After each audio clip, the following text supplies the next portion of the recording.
guys, welcome back to our guitar kit series here. If you weren't with us last time, we are building a guitar fetish guitar kit. It's the PRS kit, if you will. It's kind of designed to look like a PRS. In the last video, we unboxed the whole thing, took a look, made sure we had all the parts, checked the quality, checked the fit of the neck. So if you haven't done that, do all of that. Maybe take a look at that video if you want to see how I went about it. And if you did watch that video, you know that this kit has some issues. It was cheap, and it's cheap. So anyway, today what we're going to get started with is drilling the holes for the studs for the bridge and the stop tail. So I want to get that done before I start doing finish sanding and all of this stuff. We're going to do that, and then probably in the next video we'll shape the headstock, and then we can get started on a little bit of the finishing work. There's some repair work-ish needed as well, and we'll kind of take that in stride as we come to those parts. So let's get started on the drilling. So when it comes to the drilling part, first of all, you need to know where to put the holes. Alright, so you're going to need a good ruler. This is a meter stick with some pretty small denominations on it. Millimeter denominations, that's the smallest one that I have, and it seems to work fine for me. If you're somewhere between the millimeters when you have to mark a fret or something, you can guess at that typically. Anyway, you need a ruler, you need to get your neck in there. If you already know what your scale length is, that's good. You can measure down and mark off where that is. Alright? But you need to be able to measure down the center. So it's important that you find the center line basically before you do anything else. I've already done that. I found marked off the center on my frets a few different spots, ran the ruler down, and found my bridge point, which is 24 3/4 inches, dead on. And again, if you already know your scale length, then awesome. That's going to make that easier. If you don't, then you need to start measuring a few of your frets. Alright, and you need to figure out what scale length is associated with those spaces. There is a scale length calculator on the StuMac website. You can use that. A lot of guitar making books have them as well. There's more than one place out there you can find one, but use that and figure out what your scale length is so that you can mark your bridge. So I've gone ahead, put the neck in, measured down the center line, and found my 24 3/4 inch spot, and then used a square to draw a line perpendicular to that. Next, I took my bridge and measured how far apart the holes were on center, where the studs need to go. I used that to figure out how far down that perpendicular line I needed to drill on each side. So you take the distance between the holes in your bridge, cut it in half obviously, and then you're going to drill that distance, the half, away from the line in each direction. Away from the center line, sorry, in each direction along your perpendicular line.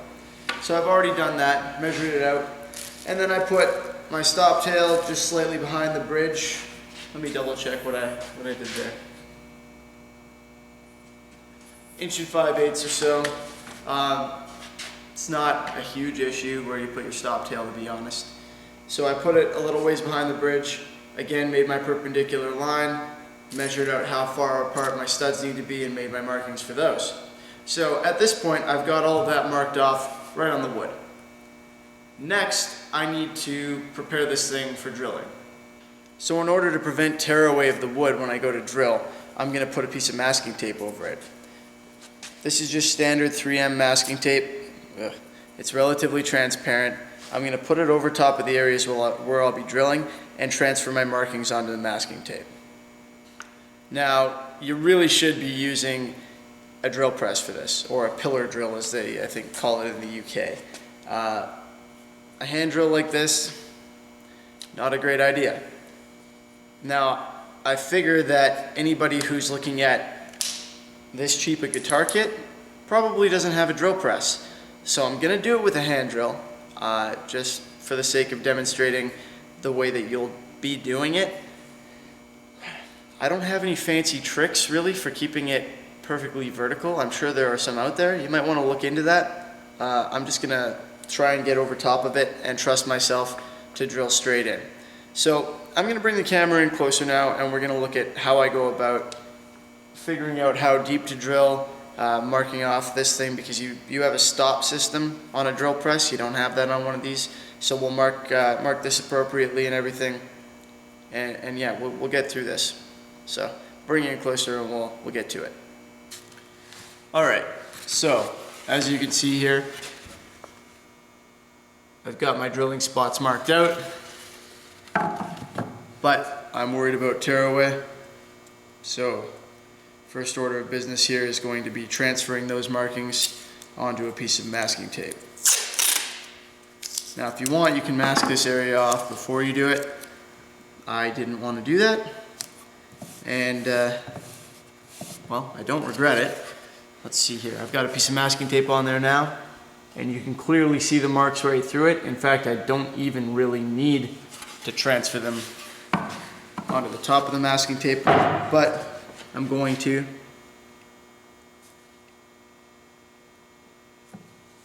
For the sake of being careful. I'm going to do the same for the stop tail markings. Hopefully you can hear me over the sound of the tape there. I'm going to do the same for the stop tail here.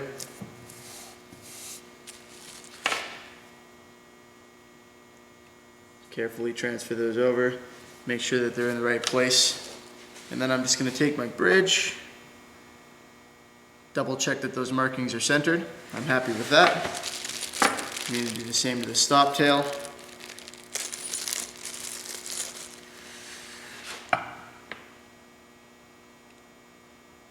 That all looks like it's going to work. So now we need to determine what drill bit we're using. Alright, I'm going to start with the studs for the stop tail. And hopefully everybody, well, these are kind of stuck. Oh well, doesn't matter. Hopefully everybody kind of knows how these work. So they have these little rib things in them, and those are supposed to go in there real tight and fit in place. Below the ribs is the shiny area. That's the part that you want to measure. That's the width of the hole. I'm going to measure it using calipers. Really, you can get an inexpensive set of calipers at a hardware store. They make plastic ones and stuff. They're not going to be as good, but they are calipers, and they're better than trying to measure it with a ruler. Alright, so I'm going to measure this with the calipers. Make sure you got it in there straight. And then I'm going to use my little thing on the side here, because this is actually a reasonable set of calipers. Not one of those like $10 plastic ones. And I'm going to tighten that up so that this is now locked in place.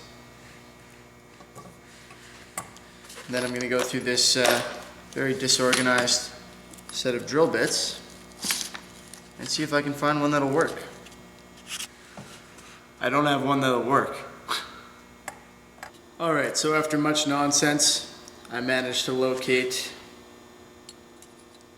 the appropriate sized bit. Unfortunately, it's not one of the ones with the centering thing there, so I'm going to drill a little pilot hole with a notably smaller bit to make sure that I get this thing centered.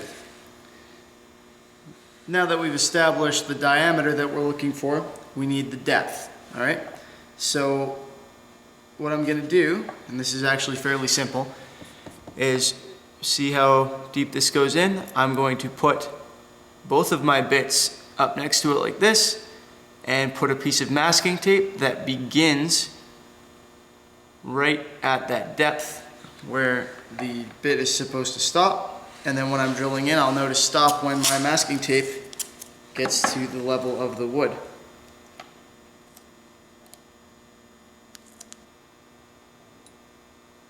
And then we'll do the same for the other bit.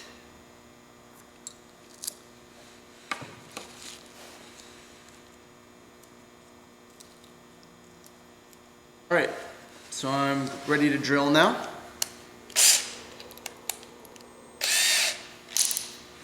I'm going to start with the pilot hole, and again, I'm just going to get directly over top. Well, I'm going to make sure first that I'm centered on the hole, or centered on the mark. Then I'm going to start directly over top.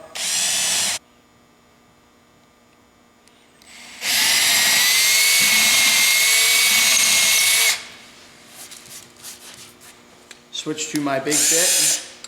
Part of the reason I did that was to, again, avoid tear away to a little bit of a degree, but not much. It doesn't help all that much.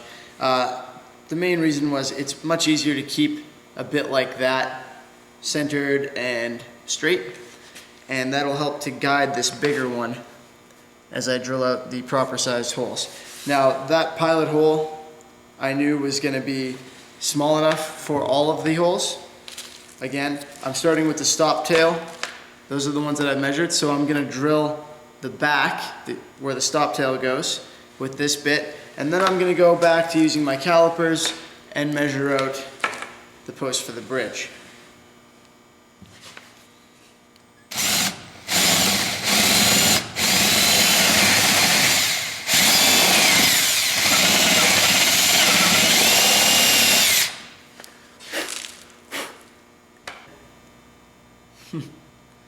Alright, it's the exact same size. That is good. And it is also the same depth rather. So something is going our way apparently. I can go ahead and drill these now. So all four of those are ready. Let's pull this away and see how we did for tearaway. Not bad at all. Not bad at all. Okay, something's going our way. Excellent. Hopefully the stop tail is in similar condition. Yep. Alright. Now I do have lines under here. I'm just going to take the eraser on my pencil. Make sure it's good and clean. And use that to simply erase the lines that I made before. Alright guys, so that's it for that. We've got the holes in place. I could now put those studs in if I wanted to, but I'm going to do all the finishing work on this first and then put them in after.